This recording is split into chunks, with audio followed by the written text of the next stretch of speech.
The owner of the Buena Vista ski area in Bemidji, Suzanne Thomas, has been charged with financial exploitation of a vulnerable adult and is being accused of unlawfully transferring $1.5 million from her 95-year-old aunt, Muffy Dickinson. According to court documents, family members of Dickinson reported that they had become increasingly concerned that Dickinson had become too reliant on Suzanne and her husband, Don Thomas. According to the family, Dickinson's cognitive skills have been steadily declining at that time. This prompted the family to hire an attorney in April of 2021 to revoke a will from Dickinson from 1996 that nominated Suzanne Thomas as a personal representative of some parcels of property at Buena Vista. That same attorney, just a few months later, in June, then drafted and executed a quiet claim deed that transferred a 52-acre parcel that included Dickinson's home to Suzanne, without sending any form of payment to her.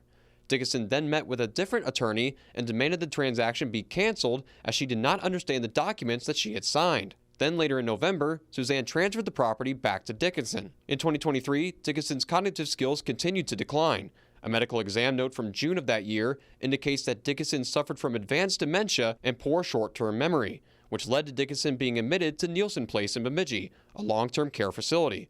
Suzanne continued to frequently visit and interact with Dickinson at Nielsen Place. In February of 2024, Thomas transported Dickinson to a prearranged meeting at Buena Vista where several lawyers and witnesses were present. At that meeting, Dickinson transferred 13 separate parcels of property valued at over $1 million to Marianne Dickinson, Dickinson's sister-in-law, and also the mother of Suzanne Thomas. Marianne was reported as near death due to her old age. At that same meeting, though, Dickinson transferred another 6 parcels of real property valued at over $500,000 to Suzanne and Don Thomas. 1 month later, Marianne Dickinson then passed away.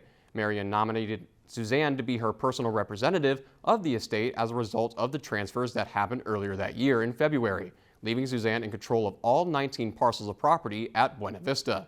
Later in April, Dickinson was interviewed by Beltrami County investigators and indicated she did not recall transferring any of her property or received any compensation for those transfers.